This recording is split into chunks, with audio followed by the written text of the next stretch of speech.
සුදුවන්ත වෙන ඔබතුමාට මේ ප්‍රශ්නය සම්බන්ධයෙන් පිළිතුරු දීම ගැන මගේ පළවෙනි ප්‍රශ්නය කරු ඇමතුමා 1955ක් මේ වන විට බස් රථ ධාවනයෙන් ඉවත් කරලා තියෙනවා. ඔබතුමාගේ පිළිතුර අනුව 7137ක් බස් රථ 5181ක් තමයි ධාවනයේ යෙදවෙන්නේ. ඒතර මේ සම්බන්ධයෙන් කරු ඇමතුමා මේ බස් රථ ක්‍රියාමාර්ගයේ සාමාන්‍යකෝ වෙන්දේසි කළා විකිණීමක් කරනවාද මේ වගේ උදාහරණයකට ඔබතුමාම දන්න කාරණයක් අපි ගම්මල ඩිපෝ වල දැකලා තියෙනවා අමතුමා බැටරිය එකක බැටරිය නැති වුණාම බැටරිය තමයි නැත්තේ බැටරිය දාන්න නැතුව ඒ බස් එක දිනකොට ඒකෙන් කොටස් ටිකක් අරගෙන තව එකකට ගලවලා දානවා. එහෙමම අවසානයේදී බස් එක කෑලි වලට ගලවන තත්ත්වයටපත් වෙනවා. ඉතින් ඒ නිසා මේ සම්බන්ධයෙන් ගන්නා වූ ක්‍රියාමාර්ගය මොකක්ද කියන එක ඔබතුමාගෙන් දැනගන්න. ගරු නියෝජ්‍ය කතානායකතුමනි ඇත්තටම ලංගම කියන ආයතනය මේ ප්ලෑන් ඩිස්ට්‍රක්ෂන් එකක් කරපු ආයතනයක්. ඒකේ කළමනාකාරීත්වය සහ ඩිපෝ පරිපාලනය කියන ඒවා කියන්නේ අති විශාල මට්ටමකට විනාශ කරලා තිබෙන්නේ. එම නිසා මන්ත්‍රීතුමා කියන තත්ත්වයන් සහ එතුමා නොකියන තත්ත්වයන් අති විශාල ප්‍රමාණයක් තිබෙනවා.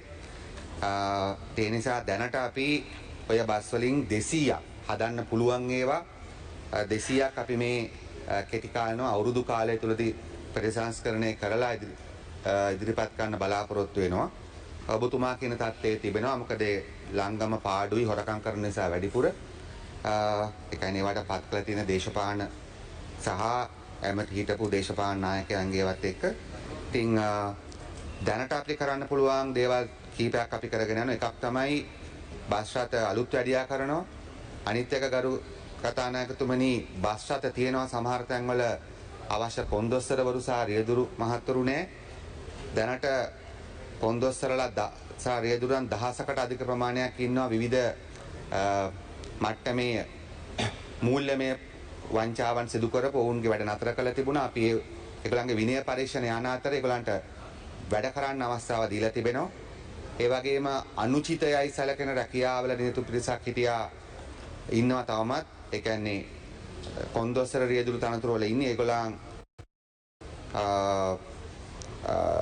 ඩිපෝ එකේ විශාල ඉහළ වගකීමකට පත් කරලා තියෙන පසුගිය පාලනයන් වලින්.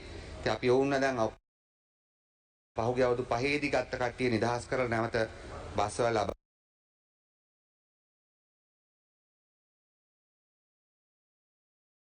ආදීලා තිබෙනවා. ඒ වගේම අපි බලාපොරොත්තු වෙනවා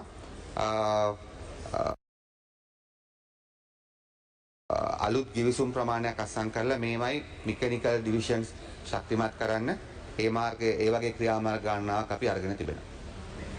කරු එමතුමනි මම මෙතුමාට ලබා දෙනවා දෙවෙනි ප්‍රශ්නේ. ඒ අවසාන වශයෙන් ඔබතුමාගෙන් එකක් මම විනාඩියක් ඔබතුමාගෙන් මම ගරු එමතුමාගෙන් අවසාන වශයෙන් මේ රේල්වේ සම්බන්ධයෙන් ගරු එමතුමා අද විශේෂයෙන්ම මේ හරස් මාර්ගවල ඔබතුමා විශේෂ අවධානය යොමු කරන්න.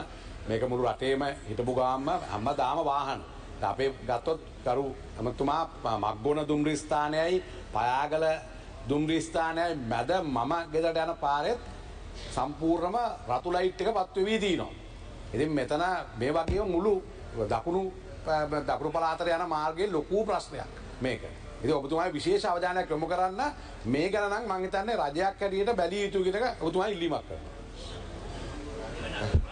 ගරු නියෝජ්‍ය කතානායකතුමනි එතුමා දෙවෙනි අතුරු ප්‍රශ්නේ වගේ ඇහුවේ ලංකාවේම unprotected railway points තියෙනවා. ඔය වගේ ගේට්ටු නැති තැන් තියෙනවා 440කට ආසන ප්‍රමාණයක්.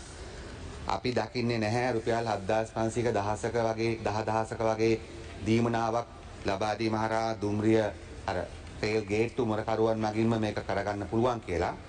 අපි මේ වසර තුලදී මේ 440න් වැඩි ප්‍රමාණයකට ආරක්ෂිත ගේට්ටු ආරක්ෂිත ස්ථාන බවට පත් කරන්න ගරු නියෝජ්‍ය කතානායක වැඩිපුරක් සකස් කරලා තිබෙනවා.